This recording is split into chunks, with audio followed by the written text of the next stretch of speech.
त्यानंतर तिथून या तिघांना आरोपीला अटक करण्यात आलेली आहे आणि त्यांना घेऊन भिवंडी पोलीस स्टेशन या ठिकाणी आणण्यात आलेलं आहे. त्यांच्याकडे किती प्रश्न होते, किती अजून कोणते प्रश्न त्यांच्याकडे आलेले होते किंवा पूर्ण प्रश्न होते का, या सर्व बाबत चौकशी केली जाते किंवा त्यांनी अजून कोणाला हे प्रश्न पाठवलेले आहेत का, याबाबत सर्व चौकशी या ठिकाणी केली जाते. अनिल, धन्यवाद सविस्तर माहितीसाठी. वेळोवेळी अपडेट जाणून. दरम्यान परीक्षा परिषदेच्या उपायुक्त प्रिया शिंदेंशी बातचीत केली आमचे प्रतिनिधी निखिल मोहिते. परीक्षा परिषदेचे उपायुक्त प्रिया शिंदे मॅडम सध्या आपल्या सोबत आहेत. मॅडम, टीईटीचा पेपर फुटलाय, नक्की हा सगळा कसा प्रकार घडला, काय सध्या पुढे पावलं उचलली जातात? उद्या दिनांक 28 जून 2026 ला जी टीईटी परीक्षा परिषदेमार्फत घेण्यात येणार होती ती आम्ही पुढे ढकलण्यात आलेली आहे.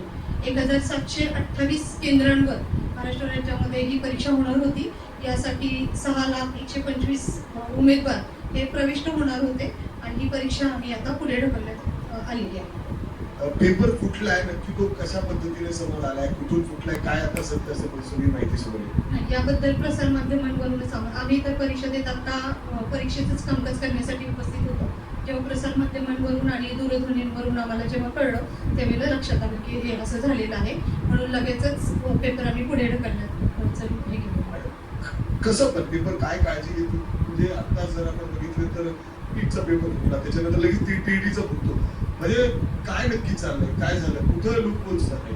त्याची आता चौकशी चालू आहे, त्यामुळे त्यावर मी भाष्य करू शकतो. मॅडम, हे कोण कंडक्ट करत तुमच्याकडून, हे कोण कुठं कुठं होणार होतं, काय सध्या असं समजतंय की मुंबई म्हणजे ठाण्यातून कुठं तरी पेपर हा लीक झालाय? आम्हालाही तसं समजत आहे, परंतु परीक्षा परिषदेमार्फत पूर्ण उपाययोजना करण्यात आली होती. गोपनीयरित्या प्रश्नपत्रिकांची निर्मिती केलेली होती. इन कॅमेरा सगळ्या त्या गोष्टी चाललेल्या असतात. गोपनीयरित्याच प्रश्नपत्रिकांचं गोपनीय प्रेसला दिलेल्या होत्या. या सगळ्या गोष्टींची गोपनीयता पाळण्यात आली होती. परंतु तरी सुद्धा आता समजते पेपर तर त्याची चौकशी होईल. एवढी गोपनीयता पाळण्यात आली तर काय कुठं कमी पडलं मॅडम?